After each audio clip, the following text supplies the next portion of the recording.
I found out my dad had a second family at my sister's graduation party. This happened 3 years ago, and it still plays in my head like a movie I didn't ask to be cast in.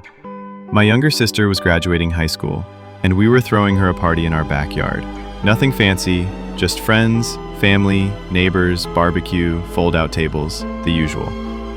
My parents were still together at the time, though things had been tense for a while. I figured it was just regular marriage stuff. They didn't fight, but they also didn't really talk much. Around halfway through the party, a woman shows up with 2 teenage kids. No one recognized her. She wasn't dressed like a neighbor, didn't bring a gift, and didn't say much, just stood in the back, kind of watching. At first, I thought maybe she was a friend of a friend, but then I noticed my dad go completely still when he saw her. He dropped the burger he was holding, literally dropped it on the grill. They made eye contact for maybe 2 seconds, then he turned away and walked inside. I followed him, thinking maybe he was having a heat stroke or something.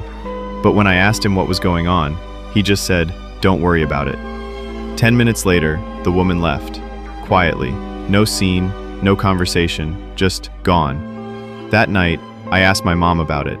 She paused, looked at me, and said, I was wondering if she'd show up eventually. Turns out, my dad had been seeing her for almost 15 years. She lived one town over. They had 2 kids together. My mom found out years ago, but chose to stay for the sake of appearances, and because, in her words, the damage was already done. I felt like the air got sucked out of the room. My entire childhood, every family holiday, every car ride, all of it suddenly felt staged. Like I'd been living in someone else's script without realizing it. I've barely spoken to my dad since. He never apologized, never even brought it up. Just acted like nothing changed.